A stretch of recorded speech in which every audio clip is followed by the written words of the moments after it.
Meine Heimatstadt ist Köln, definitiv, aber ich sage lieber mein Heimathafen, weil ich breche gerne von Köln aus auf und komme auch sehr gerne dahin wieder zurück. Meine Heimat ist das nördliche Schleswig-Holstein. Heimat, das hat sich so ein bisschen erweitert mit dem Älterwerden. Als Kind sieht man so sein Dorf und seine Region. Und später erweitert sich das dann, wenn man mal auszieht von zu Hause und woanders wohnt. Und jetzt gehört eben so Nordschleswig-Holstein, würde ich mal so als meine Heimat. Also bei uns war das so, dass Eltern, Geschwister, Oma, Opa, alle haben Plattdeutsch gesprochen. Und auch im Dorf war das so, da gab es nur Plattdeutsch. Also da bist du zum Bäcker gegangen oder zum Schmied, wo auch immer. Selbst bei der Sparkasse wurde Plattdeutsch gesprochen. Und also von daher bin ich mit dem Plattdeutschen groß geworden und war mittendrin.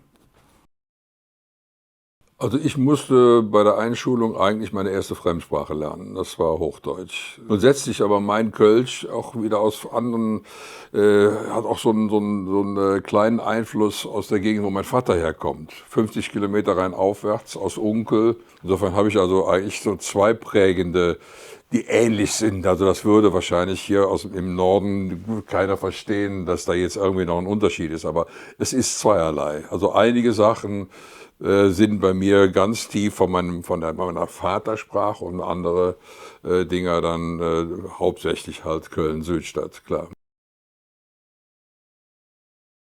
In der Zeit, als wir mit Bab angefangen haben, haben wir alle noch nur Kölsch gesprochen. Das war die erste Besetzung.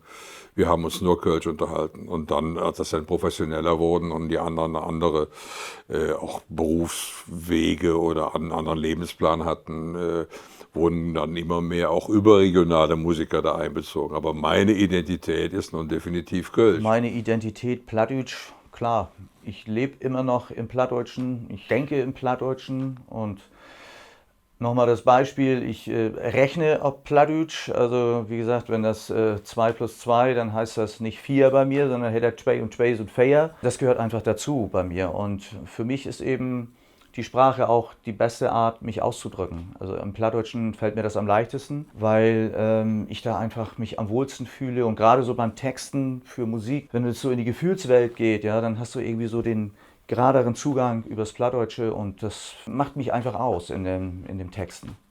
Dialekt ist einfach die Sprache der Seele. Wie kam es zu der Zusammenarbeit? Es war einfach so, dass ich ja immer schon gerne mal ein Soloalbum auf Plattdeutsch machen wollte, aber mir gedacht habe, okay, da sollen auch Mundartkünstler aus anderen Regionen dazukommen. Und wie das denn so ist, spricht man mit seinem Team drüber, wer könnte denn da mitmachen. Und naja, dann werden Telefonnummern ausgetauscht, dann haben wir mal telefoniert. Dann merkst du ja relativ schnell, ob die Chemie stimmt oder einigermaßen stimmt und so. Und es war eigentlich ein ziemlich direkter Zugang zueinander. Und ich fand das auch sehr ehrlich gleich, das Erstgespräch. Und es war jedenfalls nicht so, dass Wolfgang und ich uns schon jahrelang kennen und dann schon etliche Male zusammen an der Bar versackt sind und dann die Idee hatten, mal was zusammen zu machen, sondern wir haben schon versucht, da direkt auf dich zuzugehen. Ja, und nun ist das so gekommen. Also ich fand die Idee auch toll. Also ich habe immer schon im Hinterkopf gedacht, es müsste doch eigentlich mal so ein Festival stattfinden, wo diese ganzen Leute, die irgendwie ihrem Dialekt oder ihrer Muttersprache treu geblieben sind oder die da eigentlich drauf aufgebaut haben, wo die mal alle so zusammenspielen. Und dann letztendlich musste ich mich von der Idee dann auch verabschieden. Und als dann diese Anfrage kam, habe ich gesagt, ja, endlich macht's mal einer. Wenigstens auf dem Tonträger. Also das Festival wird nicht stattfinden, aber auf dem Tonträger kann man das machen. Und ich bin wirklich auch total gespannt, was da im Endeffekt bei rauskommt. Und ich freue mich auch drauf, das ganze Ding dann im Zusammenhang mal zu hören. Kölsch ist ja die einzige Sprache, die man auch trinken kann. Ach, Plattdeutsch ist für mich einfach so auch Vertrautheit, Erinnerung, wissen, wo man hingehört, wie ich eben schon sagte, sich ausdrücken können. Plattdeutsch kann man jetzt nicht trinken, aber Plattdeutsch kann man genauso gut fühlen wie Kölsch auch. Also die Idee für Ab und zu, die gab es eigentlich gar nicht. Es war eigentlich so, als wir dieses Album aufgenommen haben, was dann schließlich auch Ab und zu hieß, kamen ganz viele Bänder an. Und ich habe mir dann gedacht, oh, das Stück würde ich gerne betexten und das Stück würde ich gerne betexten. Und dann musste ich aber immer zurückspulen. Und immer wieder war der Schluss von diesem Reggae war dann noch vor dem Stück, das ich eigentlich betexten wollte. Und das habe ich dermaßen oft gehört. Ich wollte eigentlich gar kein Reggae betexten, weil Reggae sind bei uns immer so, schon wieder so ein Sicherheitsreggae, der immer funktioniert. Lass uns mal lieber was anderes machen. Und dann habe ich das Ding aber, ohne dass ich es wollte, als Ohrwurm gehabt. Und irgendwann habe ich darauf Ab und zu gesungen. Und dann denke ich, ach komm, dann schreib das Ding doch jetzt mal. Und das war einer der schnellsten Texte, die ich jemals geschrieben habe. Das hat vielleicht eine Stunde oder zwei gedauert, da war der Text fertig. Wenn man so unterwegs ist, erwartet man das ja gar nicht, dass da nur gerade mal Plattdeutsch irgendwo Schnackwart oder so. Und wenn ich es dann mal höre, dann finde ich es natürlich cool, wenn da mal jemand was sagt. Aber das ist nicht so, dass ich da gleich Tränen in die Augen kriege und dann gerne nach Hause möchte oder so. Es freut mich einfach, wenn das irgendwo passiert. Ja. Also wenn ich jemanden irgendwo in weiter Ferne treffe, der aus Köln ist und ich merke, derjenige ist so natural born Kölsch-Speaker,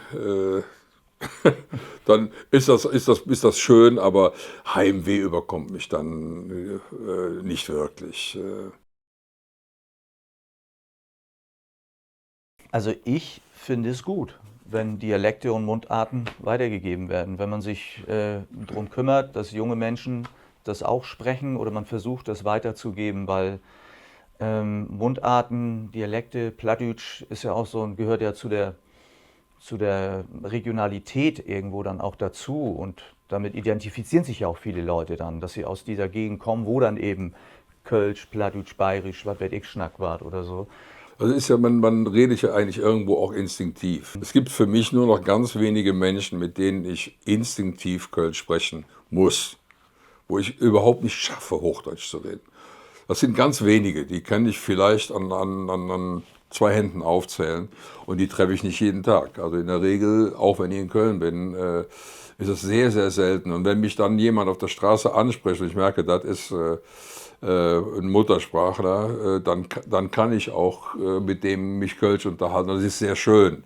Also gibt es ganz viele schöne Geschichten, die ich nicht missen möchte. Aber und ich finde auch, dass man sich alle Mühe geben sollte, das zu bewahren. Ja, ich mache ja gern Graukohl. Wenn ich dran denke, womit ich die kölsche Sprache verbinde, dann ist das eigentlich Reibekuchen mit Apfelmus. Also Riefkoche und notfalls dann ein bisschen Apfelmus dazu. Und wenn es ganz modern ist, dann ein bisschen mit Lachs. Aber so richtig so der Geruch von Reibekuchen ist das absolute Gegenteil von Trennkost. Das absolute Gegenteil. Schlimmer geht eigentlich nicht, aber trotzdem, ich liebe es. Reibekuchen sind super. Riefkoche, sensationell.